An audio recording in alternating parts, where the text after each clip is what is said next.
जीवन वृतांत जगत गुरु श्री गुरु नानक देव जी। तृतीय अध्याय। गुरु नानक देव जी की दूसरी उदासीन यात्रा। The 10th of November 2025। Compiled bye S.K. Dune. इस अध्याय में 72 कथाएं हैं जो उनके जीवन से ली गई है। हर रोज कथाएं कर्म अनुसार पोस्ट होगी। आज कथा संख्या 31।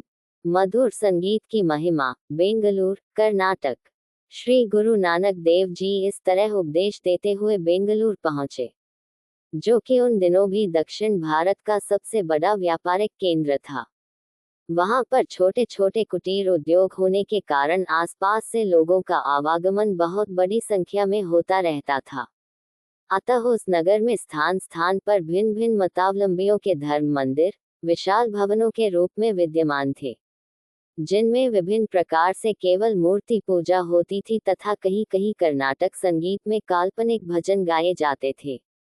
स्थानीय लोग विशेष रूप से अपने इष्ट की प्रतिमा के समक्ष सामूहिक रूप में नृत्य करते और प्रतिमा पर फूल मालाएं चाहकर तथा धूप बत्ती करते हुए अपने को धन्य समझते थे, किंतु आध्यात्मिक ज्ञान की खोज में विचार विमर्श नहीं करते थे कि मन की शुद्धि कैसे हो तथा उस एकेश्वर निराकार ज्योति स्वरूप प्रभु से कैसे मिलन हो। अतः वहां पहुंचकर गुरुदेव ने स्थानीय संगीतकारों के सामने जब अपने कीर्तन का प्रदर्शन किया तो वे स्तब्ध रह गए कि शांत सहज धुनों में प्रभु स्तुति करने से मन एकाग्र होकर प्रभु चरणों में लीन होता है। गुरुदेव ने जन साधारण को अपने प्रवचनों द्वारा समझाया, संगीत दो प्रकार का होता है। पहले प्रकार के तीव्र गति के संगीत से केवल शरीर ही भूम सकता है, जिसे आप नृत्य कला में प्रयोग करते हैं तथा कथकली इत्यादि नृत्य में दक्षता प्राप्त करते हैं। परंतु दूसरे प्रकार के शांत मधुर शास्त्रीय संगीत से शरीर के स्थान पर मन और आत्मा दोनों झूमती है। इस प्रकार सुरती एकाग्र होकर प्रभु चरणों में लीन हो जाती है, जिससे व्यक्ति समाधि से शून्य अवस्था में आ सकता है, जो कि आनंदमय आत्मिक अनुभूतियां प्राप्त कर सकने में सहायक होता है। आध्यात्मिक दुनिया में शरीर गौण है, वहां केवल मन की एकाग्रता तथा उसकी शुद्धता को ही प्राथमिकता प्राप्त होती है। इसलिए चंचल प्रवृत्तियों के गीत तथा संगीत धार्मिक स्थानों पर वर्जित होने चाहिए, नहीं तो प्राप्तियों के स्थान पर कुछ खोना पड़ सकता है।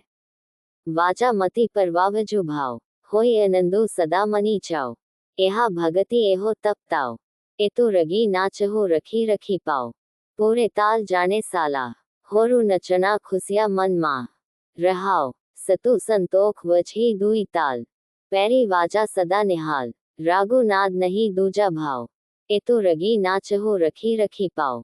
श्री वाहे गुरु जी का खालसा, श्री वाहे गुरु जी की फतह। तृतीय अध्याय। दूसरी उदासीन यात्रा। अगले पाठ कथा 32।